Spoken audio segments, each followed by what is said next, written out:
Ya, Assalamualaikum warahmatullahi wabarakatuh. Selamat pagi, salam sejahtera buat kita semua. Ketemu lagi dengan saya di Farmakoterapi 1, sistem pernafasan, sistem pencernaan dan pernafasan. Hari ini kita akan membicarakan mengenai farmakoterapi pada drug-induced liver disease atau drug-induced liver injury. Itu sama saja. Sebelum kita mulai kuliah kita pada pagi hari ini, marilah kita berdoa dulu menurut agama dan kepercayaan kita masing-masing, supaya apa yang kita pelajari hari ini dapat bermanfaat, dapat memberikan barokah bagi kita dan bagi masyarakat dan bagi bangsa dan negara pada umumnya. Berdoa dipersilahkan. Ya, selesai. Hari ini kita akan membicarakan mengenai farmakoterapi drug-induced liver injury. Apa sih drug-induced liver disease atau drug-induced liver injury? Drug-induced liver disease atau drug liver injury atau biasa disingkat DILI itu adalah suatu keadaan di mana penggunaan obat itu dapat menyebabkan kerusakan atau gangguan pada liver. Ya, sebentar. Oke. Ya.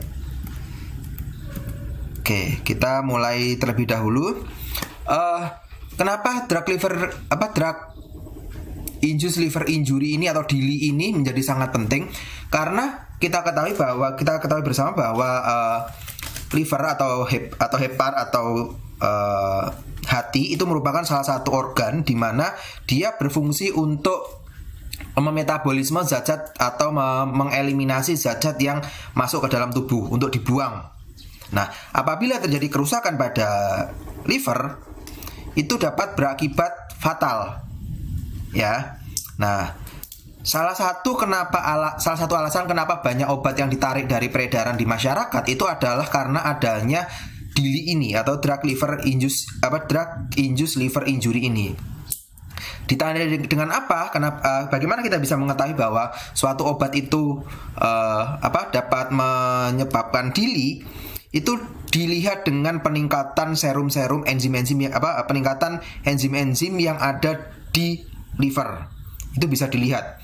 Ada SGPT, ada SGOT, laktat dehidrogenase dan kawan-kawannya. Ya, alkohol merupakan salah satu senyawa atau zat yang dapat menyebabkan DILI ini, yang dapat menyebabkan kerusakan pada liver. Nah, drug-induced liver disease itu jumlahnya sekitar 20% dari kejadian akut liver failure in pediatric. Jadi mungkin secara awam itu tidak banyak dikenal istilah DILI ini. Tetapi pada praktek klinisnya 20% pasien yang mengalami akut liver failure, terutama pada anak-anak, itu biasanya disebabkan oleh masalah DILI ini atau drug-induced liver injury ini. Ya. Selain ini yang terdokumentasi baru anak-anak. Kalau untuk yang dewasa saya belum menemukan datanya berapa banyak anak-anak yang berapa banyak orang dewasa yang terpapar oleh DILI ini. Ya, berikutnya overall reported incidence of the drug-induced liver disease is around 1 to 10,000 and 1 to 100,000 patient. Jadi secara keseluruhan insiden kejadian DILI ini juga relatif tinggi ya, antara 1 per 10.000 sampai dengan 1 per 100.000 pasien. Jadi dalam arti kata seperti ini, ada obat yang dipasarkan itu akan memunculkan kejadian DILI itu sekitar 1 dari 10.000 orang yang menggunakan obat tersebut, sampai dengan 100.000 orang. Ini termasuk angka yang lumayan tinggi seperti itu. Nah, the liver function affect almost every other organ system in the body, but there are no specific diagnostic tests for the drug-induced liver disease, or means a single out of implicated drug. Jadi tidak ada suatu tes yang spesifik atau tes laboratorium yang spesifik apakah suatu obat itu menyebabkan DILI atau tidak. Tapi yang biasanya digunakan sebagai marker itu adalah, atau sebagai penanda itu adalah enzim-enzim yang ada di dalam liver. Itu akan meningkatkan jumlah enzimnya yang seharusnya dia sedikit ada di dalam darah, tapi begitu adanya kerusakan pada liver maka dia jumlahnya akan meningkat sampai dengan 100 sampai dengan ratusan sampai dengan ribuan kali lipat. Nah, itu bisa digunakan sebagai penanda bahwa terjadinya adanya kerusakan pada liver, baik itu SGPT maupun SGOT maupun laktat dehidrogenase dan kawan-kawannya. Liver itu berfungsi sebagai setelah dijelaskan di awal tadi bahwa liver itu berfungsi sebagai suatu organ yang memetabolisme. Dalam arti kata, dia memetabolisme, merubah suatu senyawa yang aslinya dia menjadi dari senyawa yang toksik menjadi suatu senyawa yang non toksik, dari suatu senyawa yang bersifat non polar menjadi suatu senyawa yang polar. Itu adalah salah satu fungsi dari liver, sehingga dia bisa dirubah bisa dieliminasi keluar dari dalam tubuh seperti itu ya. Nah, berikutnya ada banyak obat-obatan yang dicurigai dan dilaporkan dia menimbulkan masalah pada liver. Yang paling terkenal adalah paracetamol. Ya, paracetamol itu adalah salah satu obat yang paling sering menimbulkan masalah pada liver. Karena apa? Karena hasil metabolismenya, jika kapasitas tubuh itu tidak mencukupi untuk memetabolismenya, kapasitas enzimatiknya di dalam tubuh tidak mencukupi untuk untuk memetabolisme paracetamol yang digunakan, maka dia akan muncul suatu zat yang namanya NAPQI. NAPQI itu adalah suatu zat yang bersifat reaktif yang pada akhirnya dia akan merusak sel-sel yang ada di liver. Sel-sel hepatosit yang ada di liver seperti itu. Dan kemudian ada lagi golongan antimikrobial, beberapa antibakteri itu biasa juga dapat menimbulkan kejadian DILI. Salah satunya yang terkenal adalah obat-obat yang digunakan untuk terapi tuberkulosa seperti isoniazid, rifampicin seperti itu. Itu adalah contoh-contohnya. Kemudian obat-obat yang bekerja pada sistem saraf pusat. Kemudian ada lagi obat-obat golongan NSAID, golongan statin, captopril, dan beberapa obat herbal itu juga dapat memicu kejadian DILI atau drug induced liver injury ini. Ya, kita masuk ke metabolismenya. Nah, di dalam liver itu ada metabolisme. Begitu obat masuk, diabsorpsi, masuk menuju ke peredaran darah. Setelah dia masuk ke peredaran darah, maka dia akan dimetabolisme. Di metabolisme itu ada dua jalur. Yang pertama itu metabolisme fase 1 dan metabolisme fase 2. Ya, ada metabolisme fase 1 dan metabolisme fase 2. Metabolisme fase 1 dan fase 2 itu ada beberapa jenis. Ya, nanti bisa ada penjelasannya di bawah.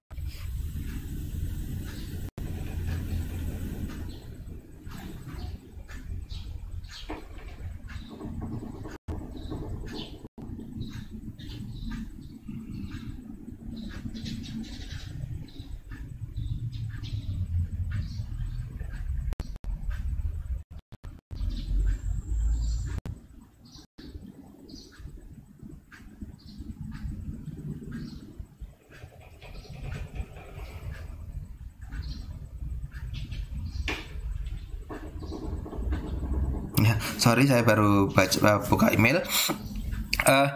Ada yang namanya metabolisme fase 1 dan metabolisme fase 2. Nah, begitu obat, kalau kayak di gambar yang ini, oke. Nah, obat itu kan ada, kalau kita kenal ada obat yang namanya obat yang berupa prodrug, ada yang namanya drug. Ya, kalau yang namanya prodrug, di sini, dia itu akan diaktifkan terlebih dahulu.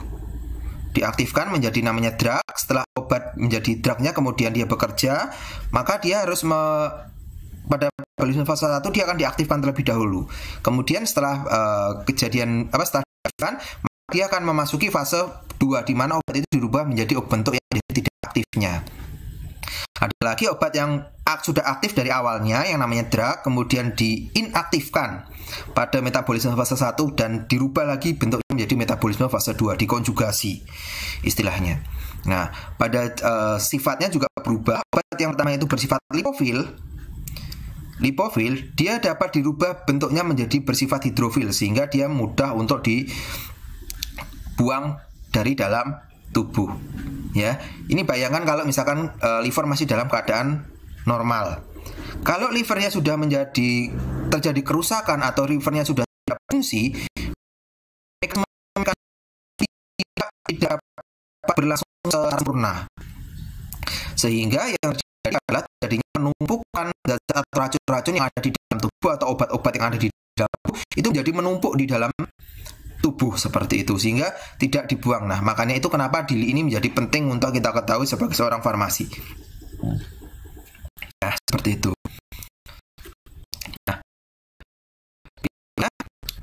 Nah, metabolisme fase 1 dan metabolisme fase 2 itu ada beberapa macam. Metabolisme fase 1 yang pertama yang kita kenal adalah reduksi, oksidasi, hidrolisis.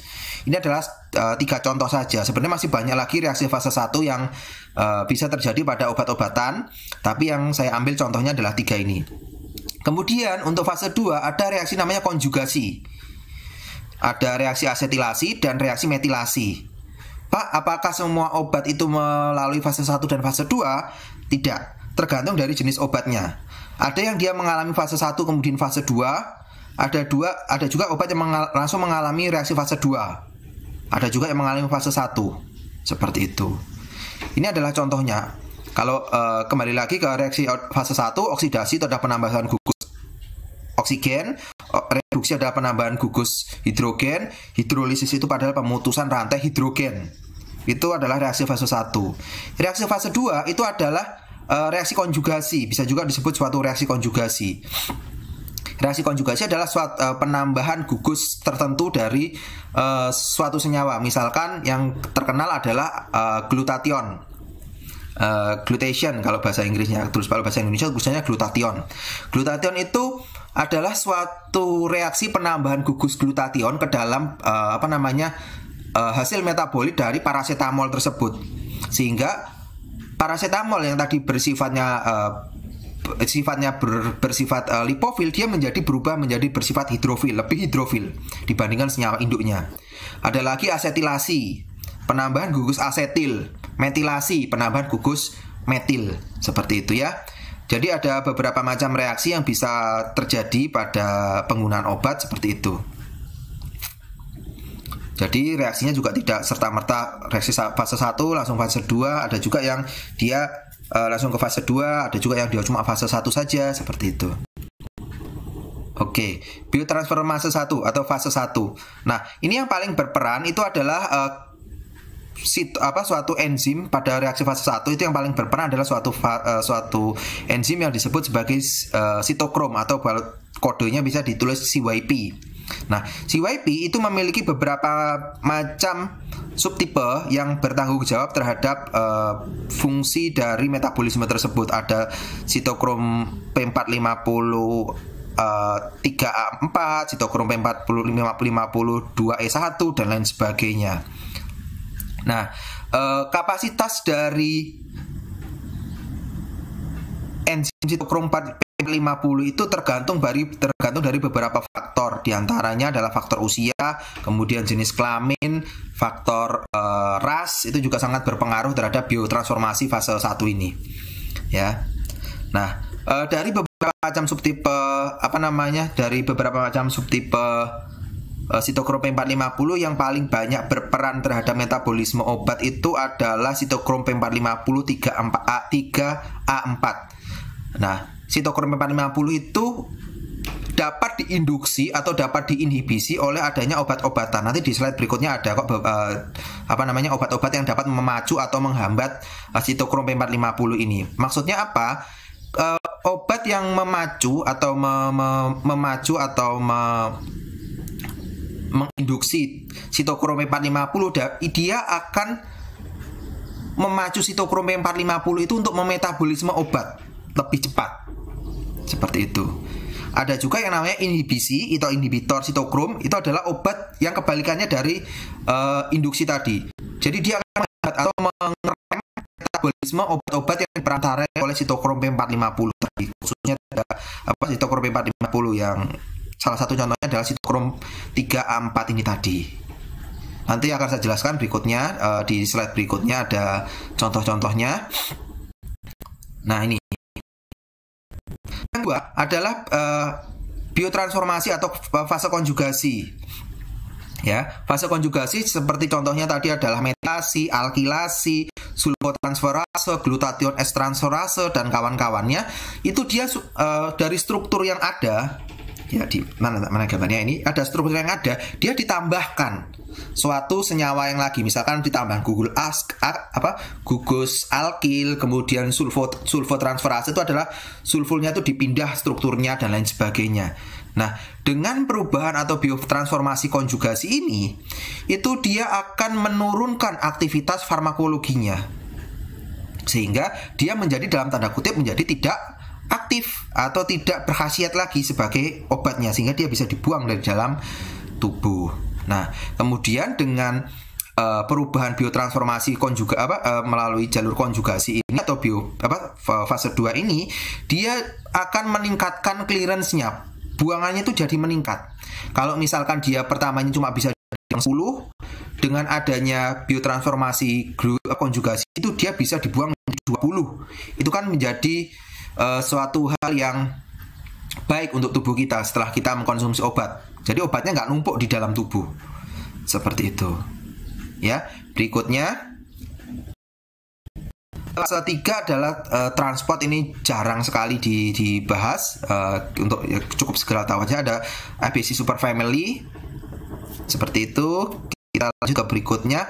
Ya, ini adalah faktor-faktor yang mempengaruhi sitokrom 450. Misalkan ada multi drug effect, ada penggunaan obat yang secara bersama-sama, kemudian ada juga umur dan jenis kelamin, kemudian juga obat yang digunakan itu juga akan berpengaruh terhadap kemampuan sitokrom P450 untuk memetabolisme obat. Ya, kita ambil satu contoh saja. Ya, kita ambil satu contoh saja, misalkan simetidin. Simetidin itu dia merupakan inhibitor obat pada sitokrom P450, khususnya pada subtipe 1A2. Ya, dia akan menghambat sitokrom P450 pada 1A2. Nah, kalau simetidin itu digunakan bersama obat yang lain, ya, bersama dengan obat yang lain yang juga dimetabolisme pada 1A2, maka yang terjadi adalah simetidin itu akan ngerem metabolisme dari sitokrom P450 khususnya pada subtipe 1A2 tadi, dia akan direm. Sehingga kalau ada obat lain, misalkan obat X itu dia akan lebih lambat di metabolisme karena sitokromnya tadi direm. Sitokromnya direm oleh simetidin tadi. Dia akan menjadi akan menjadi lambat untuk dimetabolisme. Sehingga yang terjadi adalah obat X ini kemungkinannya akan meningkat kadarnya di dalam tubuh. Ya, akan meningkat kadarnya di dalam tubuh. Itu adalah akibat yang ditimbulkan karena inhibitor dari inhibisi dari inhibisi dari sitokrom P450 oleh suatu obat. Nah, lawannya, kebalikannya, kalau misalkan adanya induksi oleh suatu obat, contohnya kita ambil adalah carbamazepin. Ya, kita ambil adalah carbamazepin. Carbamazepin dia akan ngegas sitokrom P450 khususnya pada sitokrom P450 subtipe 1A2. Dia akan ngegas. Sehingga kalau ada obat Y masuk ke dalam tubuh, dia akan digas, metabolismenya akan digas. Sehingga kadarnya dia akan lebih cepat turun. Karena di metabolisme lebih cepat oleh carbamazepin. Seperti itu. Itu adalah inhibisi dan induksi dari sitokrom P450 oleh obat. Seperti itu. Jadi ada obat, ada yang inhibisi, ada yang induksi. Itu contohnya, saya ngambil contoh adalah pada sitokrom P450 subtipe 1A2. Pada subtipe yang lain seperti apa, Pak? Sama saja prinsipnya. Jadi kalau inhibisi dia artinya ngerem, kalau induksi jadi artinya dia ngegas sitokromnya, bukan ngegas obatnya, ngegas metabolismenya. Jadi kalau inhibisi dia ngerem metabolismenya, kalau induksi dia ngegas metabolismenya, sehingga obat yang lain pada yang di metabolisme pada sitokrom P450 subtipe yang sama, maka dia akan akan dipengaruhi oleh kadarnya seperti itu. Oke. Berikutnya. Nah, ini adalah pola-pola relative pattern of hepatic enzyme elevation versus type of hepatic lesion. Jadi, ini adalah yang perlu kita ketahui sebagai seorang farmasi adalah kerusakan-kerusakan pada liver itu memiliki pola-pola tersendiri. Pola-pola yang akan pola-pola yang menyebabkan peningkatan enzim-enzim yang ada di dalam livernya. Contohnya, kalau misalkan terjadi nekrosis pada liver, yang meningkat adalah AST, ALT, dan LDH-nya. Apa itu AST, ALT? AST itu adalah aspartat aminotransferase, atau biasa juga disebut sebagai SGOT. Sedangkan pada ALT, alanin aminotransferase, itu di bahasa yang dulu itu dikenal sebagai SGPT. SGPC loh ya, kalau SGPC itu sego pecel. Ada juga LDH, bukan LDR. LDH itu adalah laktat dehidrogenase. Laktat dehidrogenase. Jadi, kalau terjadi kerusakan berupa nekrosis pada jaringan liver, maka ketika enzim SGPT, SGOT sama LDH itu yang akan meningkat. Bahkan meningkatnya bisa lebih dari 200 kali normalnya. Loh, kok 200 kali normalnya? Iya, kita harus mengetahui, kita harus bisa membaca nilai laboratorium. Apakah jika dengan peningkatan peningkatan kadarnya, berapakah yang dia dikatakan sebagai peningkatan kadar yang patologis? Kalau misalkan meningkatnya cuma dari 200 ke 201, 202, apakah sudah ada kerusakan? Seperti itu yang penting. Kalau pada liver itu biasanya terjadi peningkatan sampai dengan 200% atau 2 kali lipat dari 20 kali lipat itu baru bisa dikatakan peningkatan yang seperti itu. Coba kalau saya salah tolong dikoreksi, seingat saya itu 20 kali lipatnya itu baru bisa dikatakan peningkatan yang bersifat patologis untuk SGPT dan SGOT. Bahkan menurut guru saya, beliau pernah menemui suatu kasus di mana terjadi peningkatan SGPT SGOT sampai dengan ribuan kali lipatnya dari upper limit normal, jadi batas atas normal, karena SGPT SGOT itu merupakan suatu range, kadar itu merupakan suatu range, jadi ada batas minimal, ada batas maksimalnya. Jadi kalau peningkatannya sampai dengan lebih dari 20 kali batas maksimalnya, itu baru bisa dikatakan sebagai keadaan patologis. Coba kalau saya salah tolong dikoreksi, karena seingat saya itu adalah 20 kali lipat. Nah, kemudian kalau terjadi yang namanya kolestatik yang meningkat adalah ini. Ini ada alkalin fosfatase, 5 nukleotidase sama gamma glutamil transferase GGT. Itu kalau terjadi kolestatik.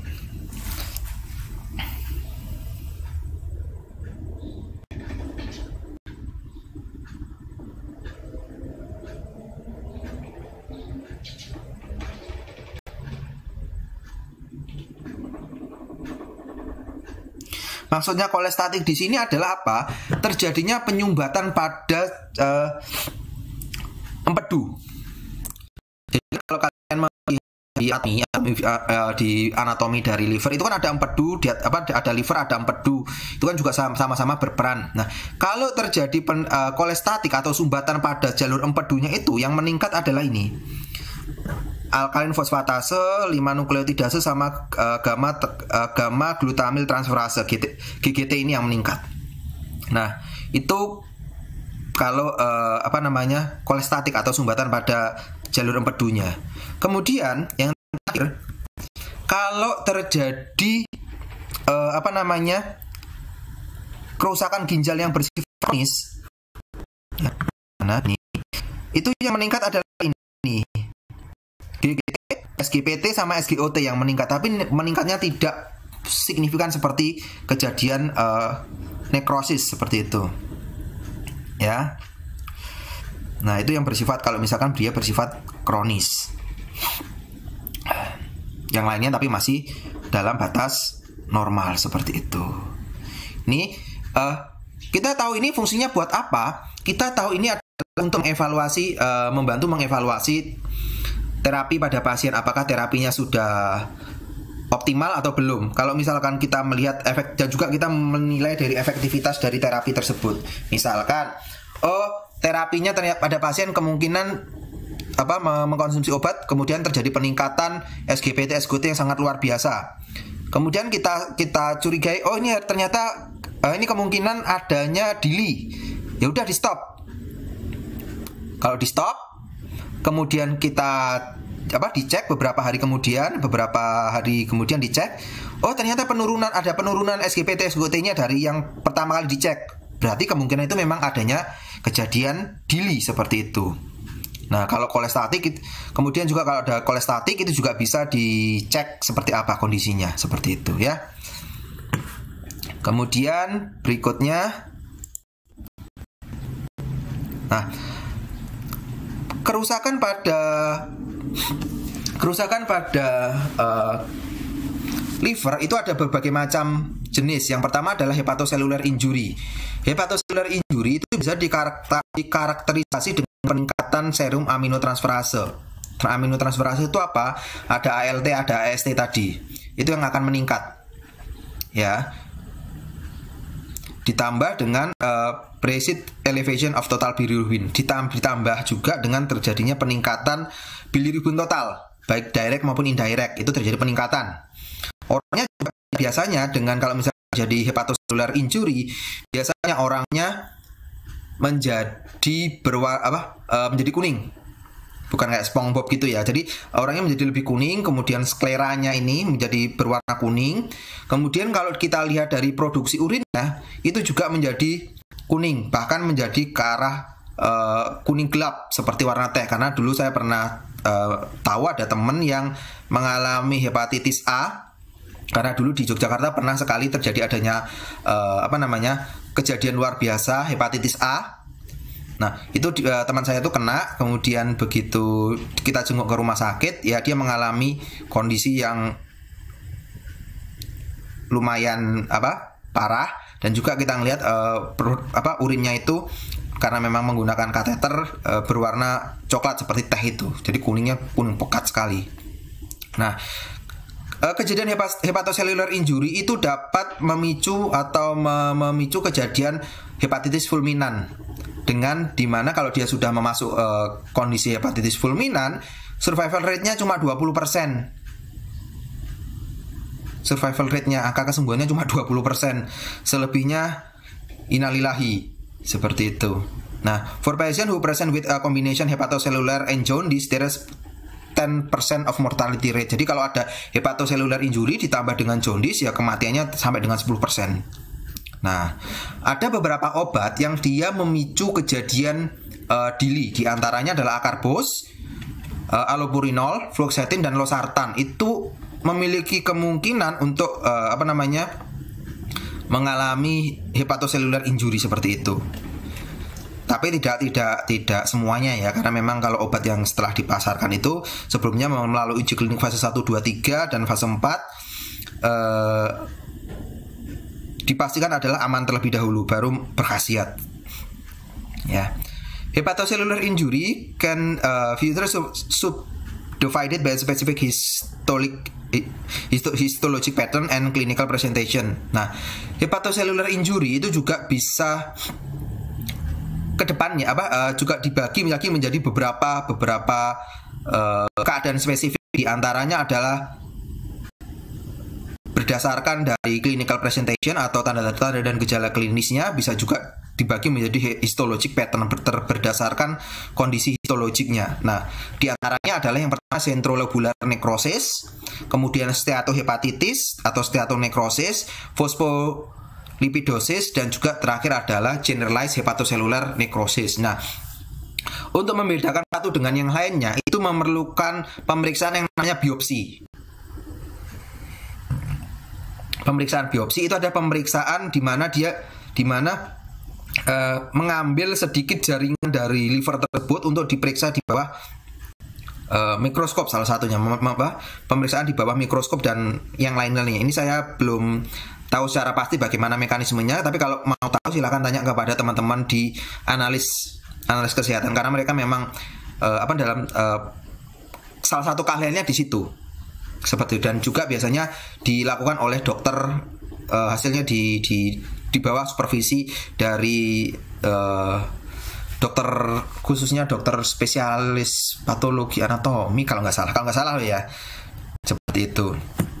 Nah, berikutnya yang pertama adalah centrolobular necrosis. Nah, centrolobular necrosis is often dose-related and predictable reaction. Kadang juga bersifat idiosinkratik. Hepatocellular necrosis itu biasanya tergantung dari dosis dan juga bisa diprediksi. Akan tetapi kadang itu bersifat idiosinkratik.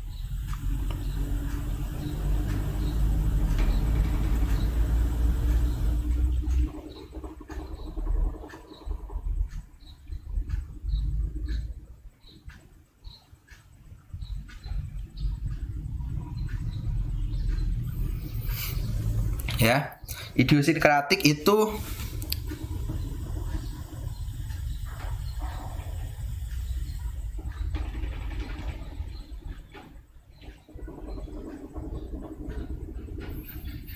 bersifat individual.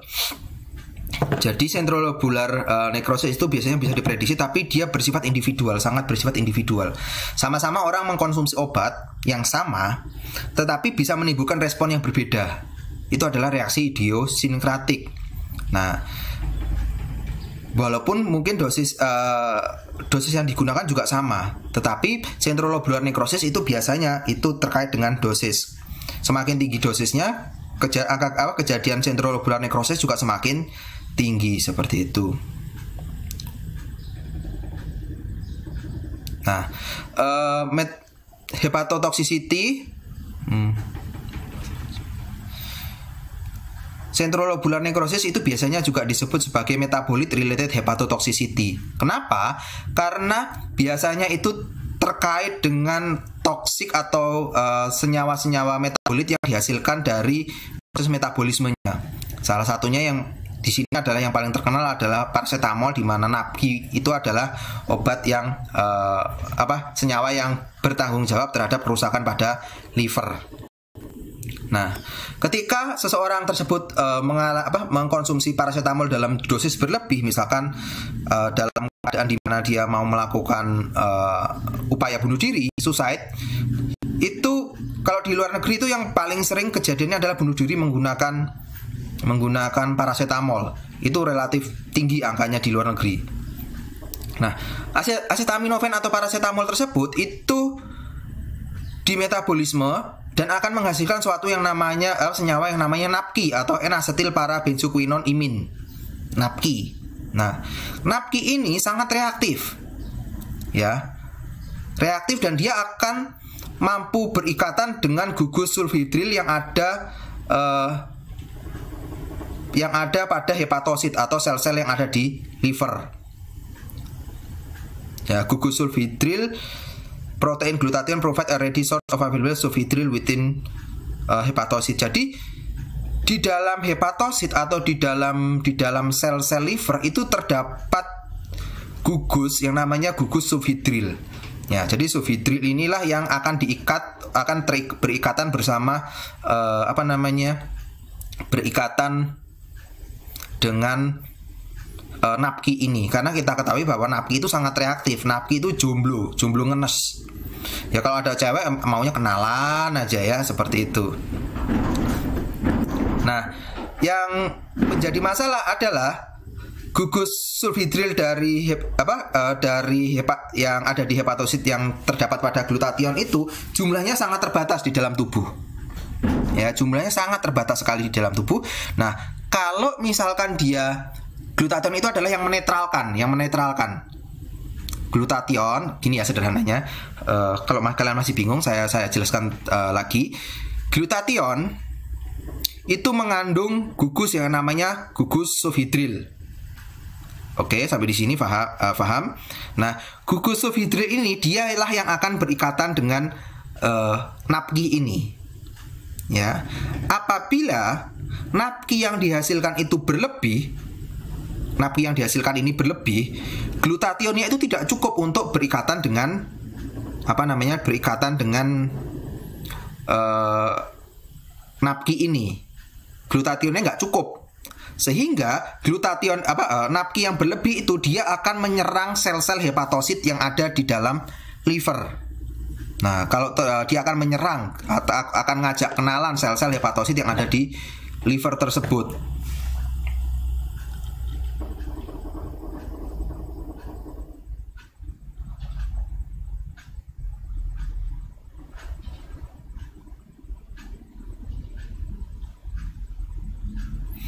Ya. Nah, napki yang berikatan dengan gugus sulfhidril yang ada di hepatosit tersebut, itulah yang akhirnya akan menyebabkan oksidasi dari mitokondria dan menghasilkan catastrophic shift pada fungsi mitokondria yang tersebut, yang akhirnya akan menyebabkan kejadian nekrositolisis atau kerusakan nekrosis dan lisis pada sel-sel hepatosit yang ada di liver tersebut. Ya, ini adalah mekanismenya karena kita penting sekali.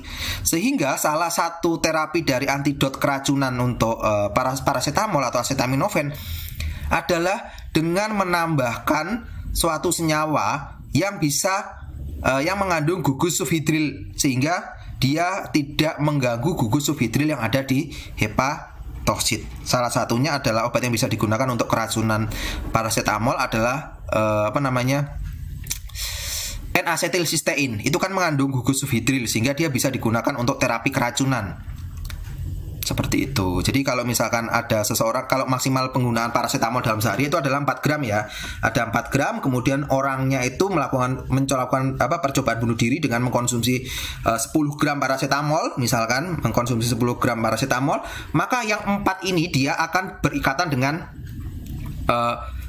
glutathione yang mengandung gugus sulfhidril ini. Sehingga yang 6 itu kan akan bebas. Yang 6 ini akan bebas. Kalau dia tidak dinetralkan, dia akan akan berikatan dengan gugus sulfhidril yang ada di hepatosit, yang akhirnya akan menghasilkan mengoksidasi mitokondria, yang akhirnya menghasilkan catastrophic shift pada fungsi mitokondrianya, yang akhirnya akan menyebabkan kerusakan atau nekrosis sel pada sel-sel hepatosit, yang akhirnya sel-sel hepatositnya akan mati dan tidak bisa memulihkan diri, seperti itu. Nekrosis kan kematian sel ya, seperti itu. Berikutnya, nah tadi sudah saya sebutkan bahwa menambahkan gugus senyawa yang mengandung gugus sulfhidril itu bisa digunakan sebagai salah satu terapi untuk terapi antidotnya. Terapi antidot salah satu yang digunakan adalah N-asetilsistein. Jadi N-asetilsistein itu kan juga selain memiliki gugus sulfhidril, itu kan sebenarnya fungsinya yang pertama adalah untuk mukolitik. Dia digunakan sebagai mukolitik. Jadi kalau jangan kaget kalau misalkan nanti tiba-tiba kalian bekerja di farmasi di IGD, kok ada yang mukolitik minta N-asetilsistein. Buat apa kira-kira? Ya mungkin saja ada pasien yang melakukan upaya bunuh diri, masuk IGD, mendapatkan N-asetilsistein untuk terapi antidotnya itu, supaya mencegah kerusakan liver lebih jauh, seperti itu. Nah, berikutnya ada lagi kerusakan dari liver yang namanya non-alkoholik steatohepatitis, atau biasa disingkat juga NASH. Non-alkoholik steatohepatitis itu diketahui bisa juga disebut sebagai steatohepatitis atau steatonekrosis. Itu yang dihasilkan dari penumpukan asam lemak yang ada di hepatosit. Jadi sederhananya itu seperti ini. Terjadi perlemakan pada liver Kalau bahasa-bahasa awamnya mungkin lebih dibilang sebagai perlemahan pada hati. Jadi hatinya itu menjadi berlemak, lebih berlemak. Seperti itu. Nah, obat-obat itu biasanya akan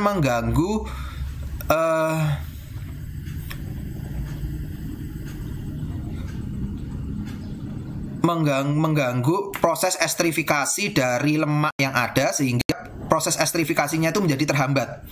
Karena kita ketahui untuk dapat diserap oleh tubuh itu kan lemak perlu melakukan perlu proses yang namanya proses estrifikasi sehingga dia dapat diserap oleh tubuh.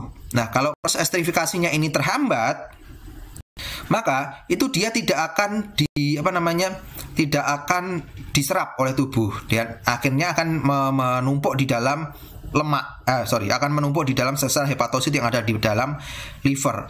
Selain itu, juga akan mempengaruhi proses oksidasi pada mitokondria, terutama pada mitokondria yang ada di hepatosit. Itu juga akan berpengaruh seperti itu. Berikutnya, ada lagi kalau misalkan orang-orang yang suka mabuk itu juga akan mengalami steatohepatitis, tapi mekanismenya adalah seperti ini. Orang-orang yang sering mengkonsumsi alkohol dalam jumlah berlebih, itu tubuh itu akan mengkonversi alkohol terutama etanol menjadi bentuk asetaldehid. Asetaldehid atau biasa kita kenal juga sebagai formalin itu akan meningkatkan sintesis dari asam lemak.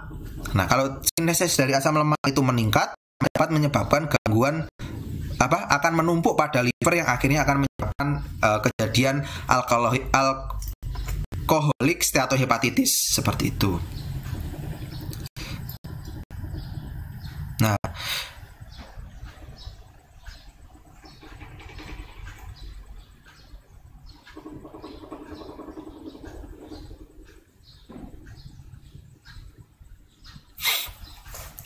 kalau ini yang berikut ini adalah yang alkoholik ya, alkoholik steatohepatitis, metabolically this type reduce D-plates NADPH menjadi NADP+, dan kalau NADP+ itu akan menurunkan kemampuan hepatosit terhadap stres, yang pada akhirnya akan membypass atau membuat jalan pintas terhadap apoptosis dan akan meningkatkan rate atau kecepatan dari nekrositolisis, yang pada akhirnya akan meningkatkan kondisi oksidasi dan lipid peroksidase tersebut, yang pada akhirnya juga akan menyebabkan kejadian steatohepatitis seperti itu.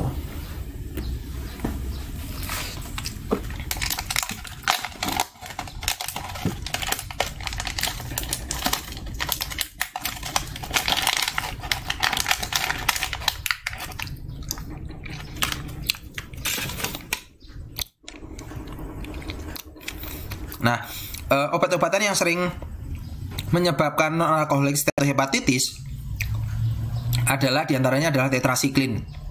Nah, tetrasiklin itu akan menyebabkan lesi yang dikarakterisasi dengan melebarnya vesikel-vesikel yang ditemukan pada liver. Ya.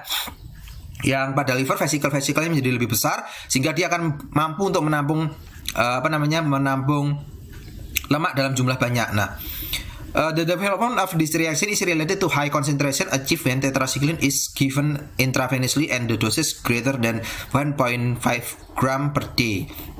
Nah, kejadian ini akan meningkat jika penggunaan tetracycline itu diberikan dalam dosis besar lebih dari 1,5 gram per hari dan juga digunakan secara intravena seperti itu. Nah, kabar buruknya adalah kalau kejadian ini terjadi, angka kematiannya akibat tetrasiklin yang menginduksi kejadian steatohepatitis itu relatif tinggi, yaitu sekitar 70% sampai dengan 80%. Dan bahkan kalaupun selamat, pasiennya akan berkembang menjadi sirosis. Ya. Nah, selain dari tetrasiklin ada lagi yang namanya asam valproat. Asam valproat itu dapat menyebabkan kejadian steatohepatitis dengan membentuk suatu senyawa namanya delta 4 valproic acid. Nah, delta 4 valproic acid itu adalah suatu senyawa yang merupakan induksi mikrovaskular terhadap menginduksi kejadian mikrovaskular fat accumulation. Jadi dia menginduksi pembuluh darah kecil itu untuk menumpuk lemak. Sehingga yang terjadi kalau misalkan penggunaan sodium valproat dalam dosis besar itu dapat menyebabkan perlemahan pada hati. Seperti itu. Berikutnya ada namanya fosfolipidosis. Fosfolipidosis itu adalah akumulasi dari fosfolipid pada asam lemak. Nah, the phospholipid usually anchored by lysosome body of the hepatocyte. Biasanya di dalam hepatosit itu terdapat suatu senyawa yang namanya terdapat suatu bagian yang namanya lysosomal body. Nah, lysosomal body inilah yang akan memakan fosfolipid. Akan tetapi pada penggunaan obat-obat tertentu, mekanisme ini dihambat sehingga terjadi penumpukan fosfolipid pada hepatosit. Seperti itu. Contohnya adalah pada penggunaan amiodaron dosis tinggi. Pada penggunaan amiodaron ini, kalau di rumah sakit, kalau guru saya pernah bilang amiodaron itu adalah salah satu obat yang rewel. Kenapa? Karena dia termasuk obat dengan indeks terapi yang sempit, durasi kerjanya panjang, kemudian interaksinya banyak, sehingga dia kalau ada pasien yang mendapatkan amiodaron di rumah sakit tempat beliau bekerja, itu mesti dipentelengi sama beliau. Jangan sampai ini menimbulkan suatu masalah. Karena amiodaron itu juga merupakan suatu obat yang digunakan untuk kondisi yang berbahaya. Digunakan untuk orang-orang yang mengalami aritmia. Ya. Nah, dalam tubuh amiodaron itu akan dirubah menjadi namanya N-desethylamiodaron.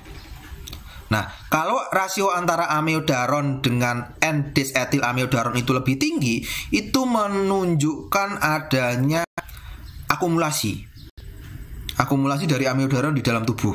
Kenapa? Karena kita lihat kalau amiodaron itu T-setengahnya relatif panjang sampai dengan beberapa hari. Ya, kalau terjadi penumpukan ini yang menjadi bahaya.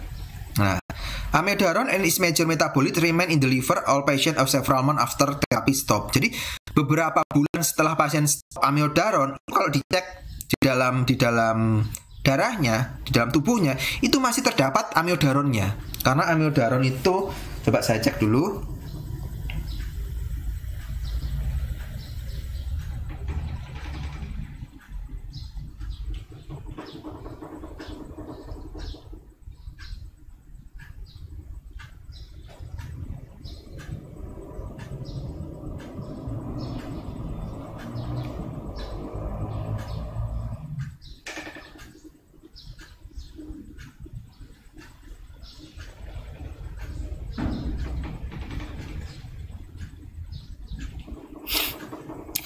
Setengahnya sampai dengan 107 hari. Jadi beberapa bulan setelah digunakan ya wajar saja masih terdapat kadar amiodaron di dalam tubuh seperti itu. Nah, pada pasien yang mengalami fosfolipidosis itu biasanya dikarakterisasi dengan peningkatan aminotransferase. Jadi peningkatan SGPT, SGOT ya itu mesti meningkat, ditambah dengan atau kalau tidak meningkat biasanya ditandai dengan hepatomegali. Jadi dia terjadi perbesaran hatinya membesar. Bukan arti kata berbesar hati menerima ya, tapi memang hatinya menjadi lebih bengkak. Hepatomegali itu seperti itu. Untuk fosfolipidosis. Dan juga kita taunya dari mana? Ya kita percaya saja sama yang meriksa. Oh ini dari hasil pemeriksaannya hepatomegali, ya wis kita percaya saja karena kita memang tidak punya ilmu untuk melihat apakah memang benar-benar hepatomegali atau enggak. Ya kita percaya saja sama yang meriksa seperti itu. Nah, kalau kejadian fosfolipidosis itu kejadian jaundice itu biasanya jarang terjadi. Seperti itu ya. Kemudian ada lagi namanya generalized hepatocellular necrosis. General hepatocellular necrosis itu menyerupai atau mimik kejadian hepatitis yang disebabkan oleh virus virus hepatitis A, B, C, D, E itu kan ada 5 subtipe.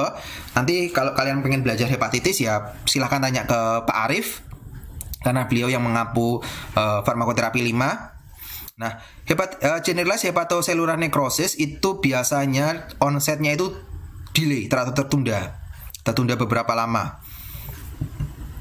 Ya, the rate of activation can be vary between male and female and between individual of the same sex. Jadi rate of bioactivation-nya itu berbeda, baik laki-laki dengan perempuan maupun sama-sama laki-laki atau sama-sama perempuan itu juga bisa berbeda dan sangat individual seperti itu.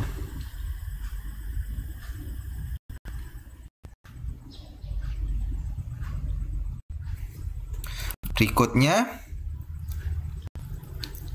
generalized hepatocellular necrosis itu biasanya terjadi pada pada pasien-pasien yang menggunakan obat-obatan yang dalam jangka panjang, misalkan seperti pasien TB yang mendapatkan isoniazid itu dapat timbul gejala generalized hepatocellular necrosis itu sampai 10 sampai dengan 20%. Nah, di dalam tubuh manusia itu terdapat suatu zat yang namanya N-asetiltransferase. Nah, N-asetiltransferase 2 atau NAT2 ini adalah suatu genotype yang muncul dan berpengaruh terhadap pasien yang mengkonsumsi isoniazid ini. Di mana salah satu metabolisme isoniazid adalah melalui jalur asetiltransferase ini. Nah, kalau kalian pernah membaca buku, di bukunya, saya masih ingat ini bukunya karangan Profesor Siswandono, Kimia Medisinal, itu ada yang namanya asetilator kuat dan asetilator lambat. Nah, asetilator kuat dan asetilator lambat itu adalah suatu genotype atau suatu genetik yang berpengaruh terhadap NAT2 ini.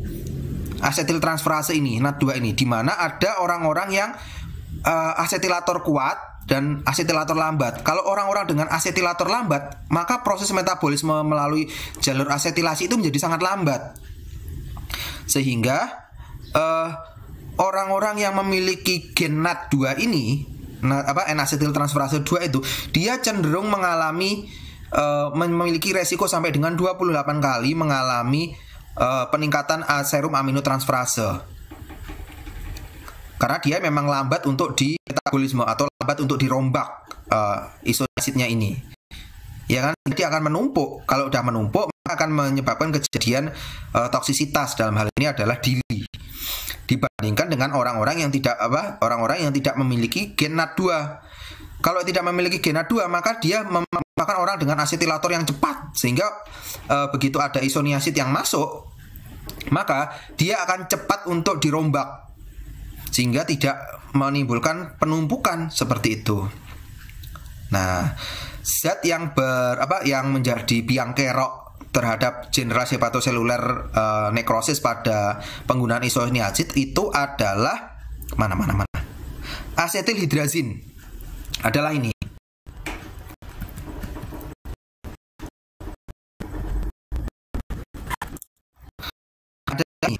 Asetilhidrazin ini. Asetilhidrazin itu merupakan suatu zat yang bersifat toksik pada sel-sel protein yang ada di dalam tubuh, terutama di liver. Ya. Akan tetapi kalau pada orang-orang yang merupakan suatu asetilator kuat, asetilhidrazin itu akan cepat dirubah menjadi diasetilhidrazin. Nah, diasetilhidrazin ini adalah suatu senyawa yang dia itu bersifat tidak toksik seperti itu. Jadi faktor genetik itu juga berpengaruh terhadap kemampuan tubuh dalam respon suatu obat. Jadi makanya itu sekarang berkembang suatu ilmu yang namanya adalah farmakogenetik, di mana kita melihat obat itu berdasarkan respon dari respon genetiknya seperti apa, seperti itu. Nah, berikutnya ada lagi namanya toxic cirrhosis. Nah, terjadi luka atau scarring pada the scarring of the effect hepatitis in the liver lead to development of cirrhosis. Some drug tend to cause such as mild cause hepatitis that is maybe not detected.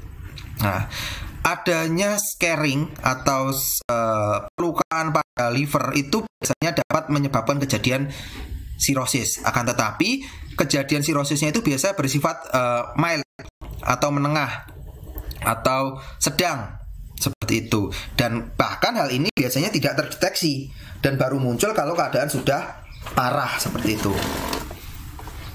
Ya, biasanya muncul kalau keadaan sudah parah. Nah, methotrexate salah satu contohnya menyebabkan toxic cirrhosis itu adalah methotrexate. Nah, methotrexate itu merupakan suatu obat yang biasanya digunakan sebagai pengobatan untuk rheumatoid arthritis, bisa juga digunakan untuk kemoterapi seperti itu. Nah, the lesion result from the action of activated metabolite produced by CYP540.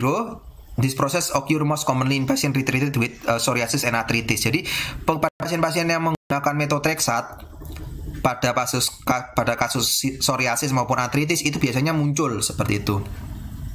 Nah, bagaimana caranya kalau misalkan kita mau menurunkan resiko kejadian lesi tersebut? Kita bisa merubah atau kita bisa berdiskusi dengan dokter penulis resep atau dokter penanggung jawab pasien untuk merubah interval pemberian methotrexate-nya, misalkan digunakan menjadi seminggu sekali, ya. Atau kalau memang tidak memungkinkan untuk dirubah dosis penggunaannya, interval penggunaannya, maka kita bisa memberikan suplementasi asam folat untuk meminimalkan efek samping toxic cirrhosis ini pada penggunaan methotrexate. Kita bisa menggunakannya. Ya, seperti itu adalah contoh dari toxic cirrhosis. Nah, berikutnya adalah cholestatic injury atau terjadinya penyumbatan pada sistem kanalikuli pada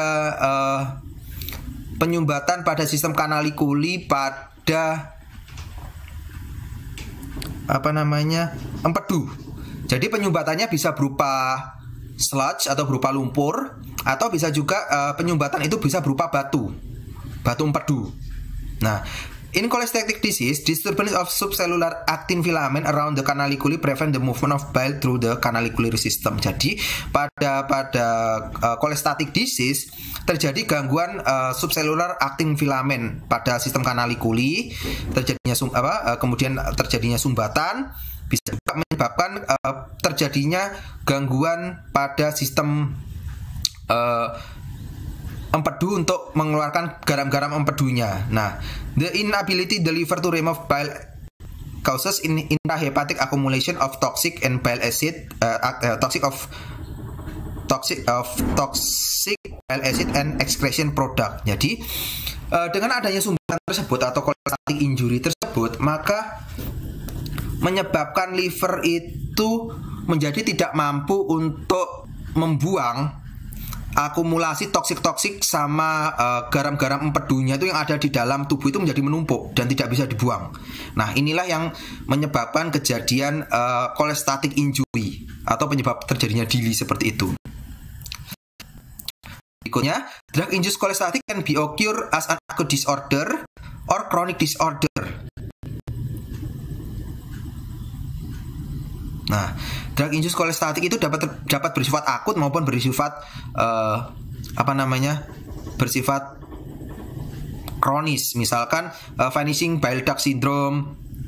Kalau yang kronik ya, misalkan vanishing bile duct syndrome, sclerosing cholangitis, dan juga cholelithiasis. Cholelithiasis itu adalah batu empedu. Jadi terdapat batu-batu pada empedunya itu. Nah, itu yang pada akut. However, the most common of drug-induced cholestasis is cholestatic with hepatitis. Most patient with acute disorder, present nausea, vomiting, malaise, jaundice, and pruritus. Jadi, kalau terjadinya cholestatic injury atau batu empedu itu biasanya disertai dengan mual muntah, kemudian malaise, orang yang menjadi jaundice, kuning sekali, dan juga adanya pruritus. Nah, salah satu hasil pemeriksaan lab yang bisa digunakan untuk melihat apakah dia mengalami cholestatic injury selain hasil labnya itu bisa dilihat adalah alkalin fosfatasenya, apakah dia meningkat atau tidak. Nah, bisa juga menggunakan enzim yang ada di yang ada di dalam darah, misalkan SGPT SGOT-nya juga bisa dilihat kalau dari kolestatik. Seperti itu. Nah, obat yang paling sering menyebabkan kejadian seperti ini adalah golongan klorpromazin. Adalah klorpromazin, kemudian eritromisin, amoksilin clavulanat, sama karbamazepin.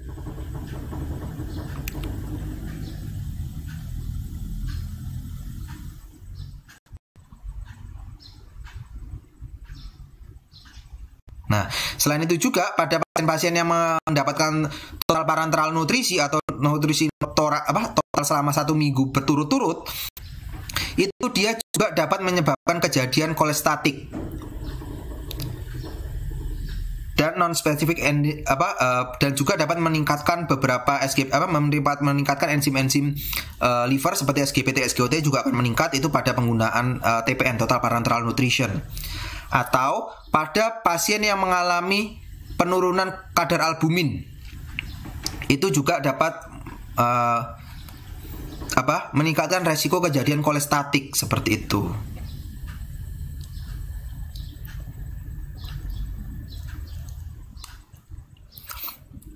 Ya, berikutnya adalah mix hepatoselular dan kolestatik injury. Itu adalah campuran dari kerusakan hepatoselular dan kolestatik seperti itu. Nah, ini adalah klasifikasi drug induced liver injury atau DILI.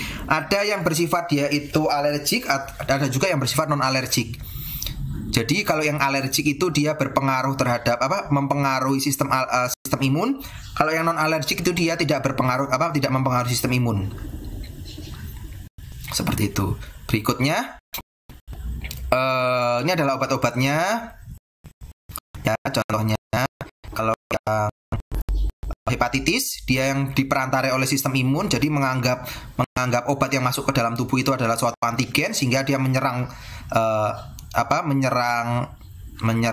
sistem imunnya. Ya, seperti itu. Itu contohnya adalah allopurinol, kemudian juga akarbos, amiodaron, halotan, metildopa, minosiklin dan kawan-kawan, yaitu yang sistem imun. Kalau yang non sistem imun itu diantaranya adalah akarbos dan kawan-kawannya. Nanti bisa baca sendiri ya. Kemudian kalau untuk obat-obat anti neoplasma seperti contohnya adalah anabolik steroid dan kawan-kawannya. Kalau untuk fosfolipidosis itu amiodaron yang paling sering. Vascular vein lesion itu misalkan contohnya adalah kalau Buchiari itu adalah oral kontraseptik dan lain sebagainya, nanti bisa dibaca sendiri.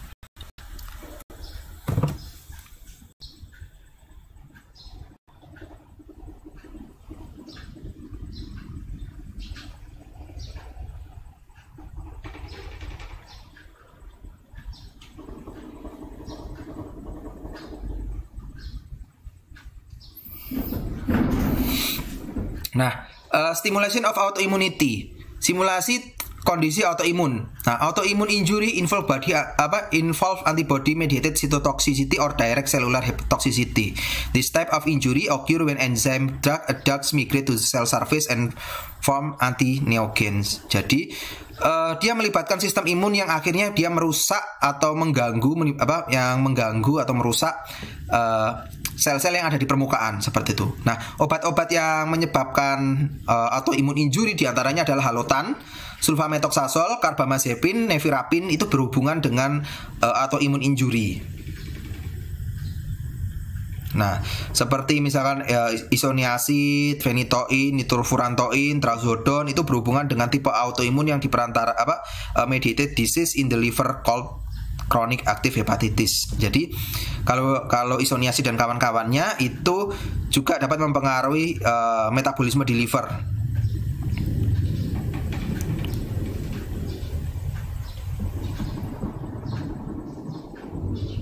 Nah, pasien yang mengalami reaksi autoimun ini itu biasanya experience period of symptomatic hepatitis followed by convalescence only to repeat experience mother later. Jadi pertama dia menimbulkan gejala simptomatik hepatitis seperti hepatitis pada umumnya. Kemudian dia dalam tanda kutip sembuh. Tapi ya nggak sembuh-sembuh bener ya. Dan dia dapat berulang kembali dalam beberapa bulan simptomatik hepatitisnya itu. Dan penyakit yang distimulasi karena ini itu biasanya bersifat progresif dan memiliki angka mortalitas atau angka kematian yang relatif tinggi seperti itu. Dan ini paling sering terjadi pada wanita dibandingkan dengan pada laki-laki.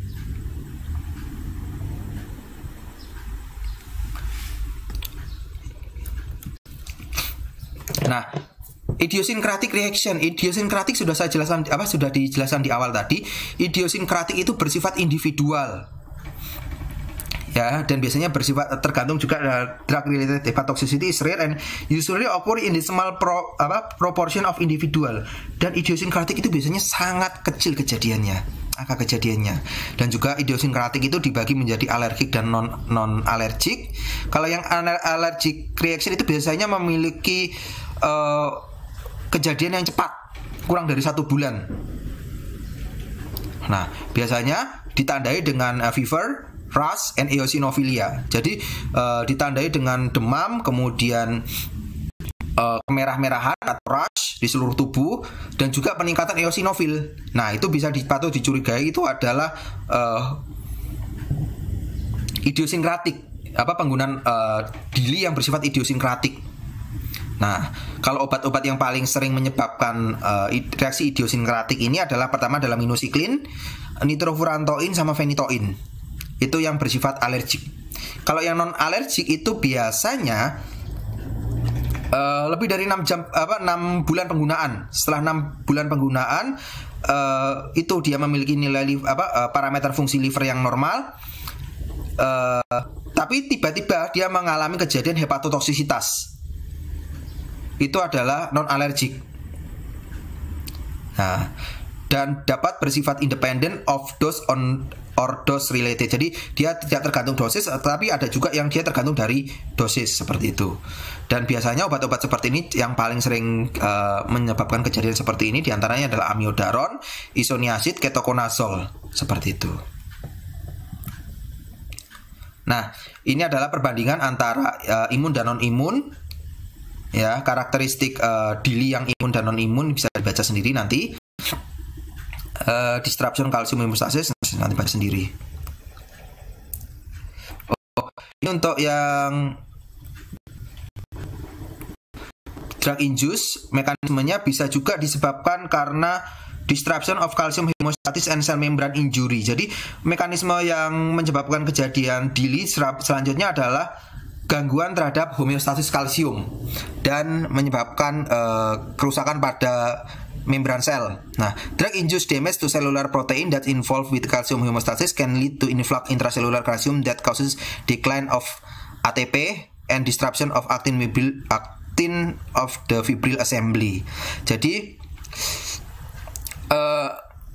kejadiannya karena kerusakan membran sel yang akhirnya akan menyebabkan masuknya kalsium. Ion kalsium itu akan masuk ke dalam sel. Nah, kalau sudah masuknya ion kalsium ke dalam sel, maka dia akan mengganggu assembly atau assembly itu perakitan dari aktin fibril. Nah, itu juga akhirnya akan menghasilkan the resultant impact of the cell bleeding of the cell membrane rupture and cell lysis. Jadi lisisnya itu sel-selnya itu menjadi lisis. Sel-sel di liver itu akan menjadi lisis atau rusak. Nah, obat-obat yang sering menjadi penyebab dari kondisi seperti ini diantaranya adalah lovastatin, venlafaxine. Itu yang paling sering mengganggu keseimbangan kalsium di dalam tubuh. Nah, berikutnya, the most hepatocellular injury involves production of high energy reactive metabolite by cytochrome P450. Jadi terkait dengan aktivasi dari cytochrome P450. Nah, reactive metabolite are capable forming covalent bond with a cellular protein and nucleic acid that lead a duct formation. In case a toxicity of the duct can cause injury in the cause cell injury or lysis. A duct that form with DNA can cause a long-term consequence aplasia. Acetaminophen, furosemide, diclofenac are example of this mechanism injury. Jadi gimana tadi? Jadi penggunaan obat-obat seperti acetaminophen atau paracetamol, furosemide dan diclofenac digunakan pada jangka panjang, dia dapat menyebabkan ikatan kovalen antara obat dengan protein seluler yang akhirnya akan mengganggu asam nukleat atau asam nukleat yang ada di dalam sel. Kalau sudah mengganggu asam nukleat yang ada di dalam sel, maka dia dapat menyebabkan kerusakan dan lisisnya sel dalam jangka panjang. Jadi kalau selnya sudah lisis atau hancur, ya sudah, dia dapat menyebabkan kerusakan pada liver seperti itu. Nah, stimulasi of apoptosis. Ada juga obat-obat yang dapat menyebabkan kerusakan pada sel liver itu melalui mekanisme apoptosis. Apoptosis represent a distinct pattern of cell lysis that characterized by cell shrinkage and fragmentation of nuclear chromatin. Jadi ada obat-obatan tertentu yang dia itu dapat menyebabkan sel itu menjadi shrinkage atau mengkerut. Sel-sel menjadi mengkerut dan menyebabkan kromatin pada sel inti di dalam yang ada di dalam sel itu menjadi terfragmen atau terpecah-pecah. Nah, reaksi apoptosis ini itu terpicu oleh interaksi antara ligan yang telah mati dengan reseptor yang telah mati. Nah, kalau ligan ketemu reseptor yang sudah mati, maka akan memicu kejadian apoptosis. Nah, ini biasanya terjadi, apoptosis itu terjadi pada sel-sel liver itu pada penggunaan paracetamol yang berlebih dalam jangka panjang. Kumulatif dose of acetaminophen cause apoptosis. Jadi penggunaan obat memang harus hati-hati ya. Yang berikutnya mekanisme dari drug induced liver disease yang berikutnya adalah mitochondrial injury. Drug that impair mitochondrial structure, function, and DNA synthesis can be disrupt beta oxidation of lipid and oxidative energy within hepatocyte. In acute disease, prolonged interruption of beta oxidation lead microvascular steatosis, where chronic disease macrovascular disease is present. Nah, pada obat-obat tertentu yang digunakan, dia dapat mengganggu struktur dari mitokondria tersebut. Mitokondrianya strukturnya dapat terganggu, fungsinya akan terganggu, DNA sintesis juga akan terganggu seperti itu. Nah, pada kondisi akut, perpanjangan interruption atau gangguan pada sel beta oksidasi itu dapat menyebabkan kejadian microvascular steatosis. Ya, dimana kalau pada keadaan jangka panjang adalah macrovascular disease is present. Jadi kalau pada keadaan akut itu adalah mikrovasikularnya yang terganggu. Kalau pada jangka panjang makrovaskularnya yang terganggu. Ya, several damage to mitochondrial eventually leads to hepatic failure and death. Nah, pada kerusakan yang sudah parah itu mitokondria yang ada di dalam sel-sel liver itu dapat memicu kejadian hepatic failure. Jadi gagal livernya itu menjadi tidak bisa bekerja secara sebagaimana mestinya. Yang kalau misalkan kejadian hepatoseluler hepatic failure itu dapat menyebabkan kematian seperti itu. Nah, obat-obat yang dapat mengganggu proses oksidatif fosforilasi oksidatif diantaranya dengan menghambat beta oksidasi itu adalah aspirin, valproat, dan tetrasiklin. Itu adalah contoh-contoh obat yang menyebabkan kejadian mitochondrial injury. Nah, bagaimana cara kita sebagai seorang farmasi untuk menilai apakah seseorang itu mengalami DILI atau tidak? Kita bisa menggunakan protokol atau kuesioner tertentu. Karena memang tidak ada sampai sekarang belum ada alat yang spesifik atau metode yang spesifik untuk melihat apakah ini DILI atau tidak. Yang bisa kita gunakan adalah kuesioner itu seperti Danan-Benicow dan Rukem. Ya, itu adalah kuesioner spesifik yang memang ditujukan untuk menilai DILI. Kita tidak bisa melihat, tidak bisa menggunakan kuesioner yang umum digunakan untuk ADR, seperti contohnya adalah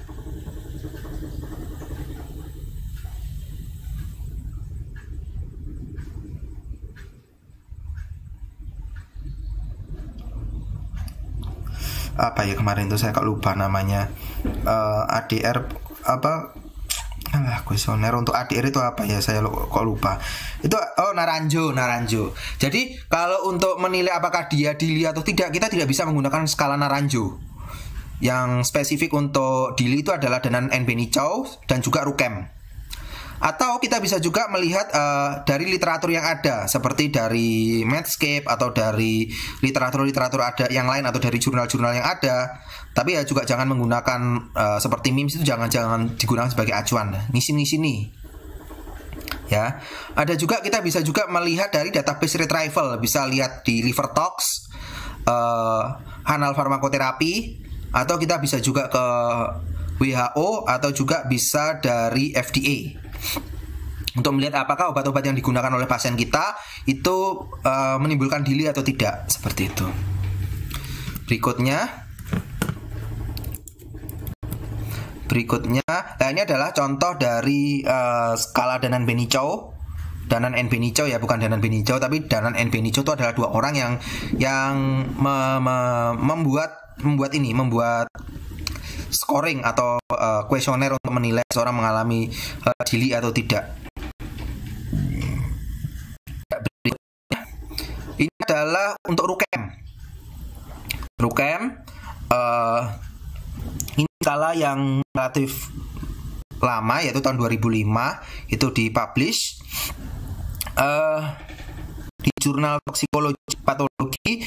Itu kalau misalkan itu kan ada nilainya ya, skornya berapa, kemudian bisa kita gunakan untuk menilai. Jadi kalau misalkan skornya kurang dari 3 sampai dengan 5, itu possible, ada kemungkinan obat-obat yang kita gunakan itu possible menyebabkan DILI. Kalau 6 sampai dengan 8 probable, tapi kalau lebih dari 8 highly probable. Itu patut diduga bahwa kalau scoringnya adalah 8, itu patut diduga dia menyebabkan DILI. Akan tetapi pada prakteknya di lapangan itu kan pasien biasanya jarang sekali mengkonsumsi hanya satu obat saja. Biasanya obatnya ada beberapa macam yang digunakan. Nah, kalau pada penggunaan obatnya beberapa macam, kita harus bisa memilah dan memilih obat mana yang kira-kira dia menyebabkan kejadian DILI ini. Ya, salah satu caranya adalah kita dengan melihat obatnya, apakah obat-obat tersebut bisa menyebabkan DILI atau tidak. Ya, seperti itu. Kemudian untuk asesmennya, kita bisa melihat dari ALT-nya, ALT atau AST-nya.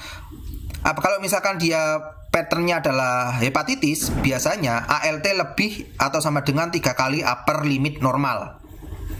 Kemudian kalau kolestatik, ALP-nya itu lebih dari sama dengan 2 kali upper limit normal. Nah, kalau mixed pattern, baik itu kombinasi antara hepatitis dan kolestatis, itu ALT lebih dari ULN atau ALP lebih dari ALP lebih dari 3 ULN dan juga ALP lebih dari 2 kali ULN. Nah, itu mixed pattern, polanya adalah mix campuran. Nah, kalau treatmentnya gimana? Kalau pada pasien yang mendapatkan obat, kemudian dia mengalami peningkatan, mengalami DILI, yang dilakukan adalah yang pertama, stop obatnya jika memungkinkan. Ya, jadi obatnya di stop dulu, karena obat inilah yang menjadi biang kerok terjadinya DILI itu tadi. Ya, mau nggak mau, suka nggak suka harus di stop kalau memungkinkan. Kalau nggak memungkinkan, ya baru kita cari alternatif lainnya. Nah, contohnya kalau misalkan penggunaan paracetamol, kita bisa menambahkan antidotnya, misalkan seperti kita menambahkan N-asetilsistein.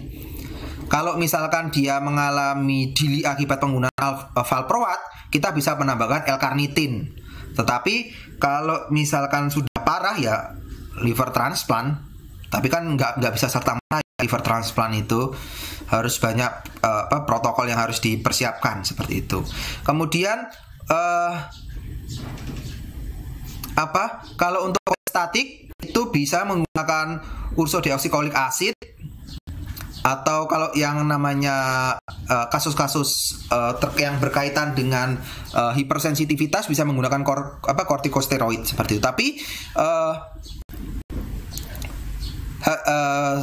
evidence yang menunjukkan bahwa penggunaan obat-obat tersebut itu memberikan efek yang maksimal itu masih sangat terbatas seperti itu.